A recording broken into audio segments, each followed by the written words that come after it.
Ustaz, kalau orang bohong kemudian tidak bertobat, apakah neraka hukumannya? Ya, tergantung amalannya. Kita jawab dulu misalnya pakai hadis ya. Hadis riwayat Muslim nomor hadis 6525. 6525. Ya. Di cara orang dihisab salah satunya kata Nabi, tu'khadhu hadza min hasanati wa hadza min hasanati. Di dihisab itu begini. Kalau ada amal kebaikan, ada amal kejelekan, maka yang baik ini akan menutup yang jeleknya. Yang baik menutup yang jeleknya. Misal, amal kejelekannya 30%, amal baiknya 50%. Misalnya, maka yang 50 akan diambil untuk menutup yang jeleknya. Tersisa 20%. Ya. Kalau hasilnya misalnya amal baik 50,009%, amal jeleknya 49,001%. Masih banyak yang baiknya walaupun cuma 001%, maka ke surga dia. Ke surga dia. Jelas ya?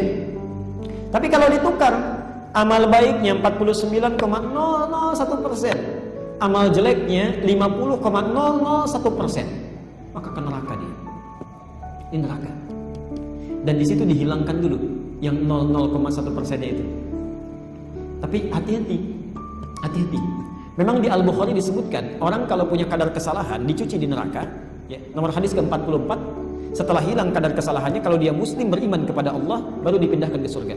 Tapi informasi saja, 1 harinya di neraka itu sama dengan 1000 tahun di dunia.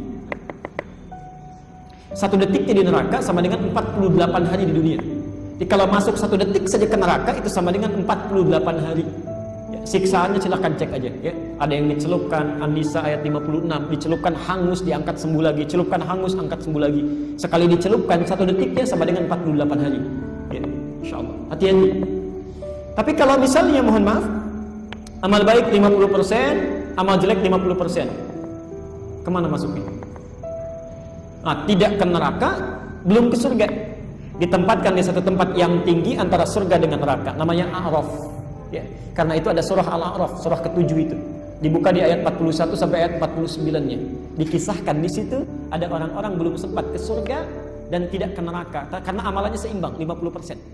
Maka setiap orang di surga kelihatan olehnya pengen ke surga, ya Allah, pengen ke sana. Tapi setiap yang terdengar siksa di neraka tak sanggup dia walau melihatnya saja, takut. Ya. Gak perlu lihat siksa neraka lah ya. Kalau ibu bapak keluar malam-malam misalnya kan, tiba-tiba ada yang teriak pelan-pelan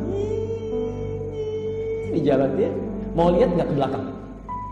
Apalagi yang teriaknya kencang, ketakutan luar biasa, tak mampu memicingkan mata itu, berharap kepada Allah, ya Allah, mohon berikan rahmatmu. Dengan rahmat Allah diambil orang itu, dimasukkan ke dalam surga. Tapi setelah hisab selesai semua, 1 harinya 1000 tahun. Jadi kalau hisabnya misalnya seminggu aja, bisa ya, itu sama dengan 7000 tahun berada di Araf itu. Nah, jadi orang yang bohong, yang bohong, pertama kali yang dia dapatkan adalah kecelakaan saat di dunia, sebelum ke akhirat. Pasti celaka di dunia. Makanya hati-hati kalau mau bohong ya. Karena kata Qur'annya, wailul lil mukadzibin. Orang dusta pasti celaka. Hati-hati, ada rumus dalam fikih begini, namanya wa'idun. Wa'id itu keluarkan ancaman-ancaman saat berpikir berbuat salah. Ancamannya apa? Jadi ketika tahu resikonya, kita bisa menghindarinya. Misal, kalau bohong pasti celaka. Kalau orang tahu dengan bohong itu akan celaka, dia tidak akan macam-macam. Ya. Tertulisan di minuman ini, hati-hati sianida, minum wafat. Masih diminum juga nggak? Wah, kalau diminum juga keterlaluan namanya. Ya. Ini ada keterangan di Quran, diulang-ulang, luar biasa. Wailul lil mukadzibin, bohong pasti celaka. Orang masih nekat bohong juga. Artinya ada yang salah dalam dirinya. Ya. Hati-hati, kalau tidak percaya silahkan saja. Ada orang bohong pasti celaka itu. Ya. Minimal celaka harga dirinya. Minimal celaka kehormatannya. Minimal celaka rezekinya. Ya. Ada orang misalnya jualan, sudah banyak pelanggannya, tiba-tiba menipu. Bohong dia. Begitu bohong orang akan cerita, ini penipu, ini nggak bagus, ini jelek misalnya, ditinggalkan, rezeki berkurang, kehormatan turun dan sebagainya, celaka.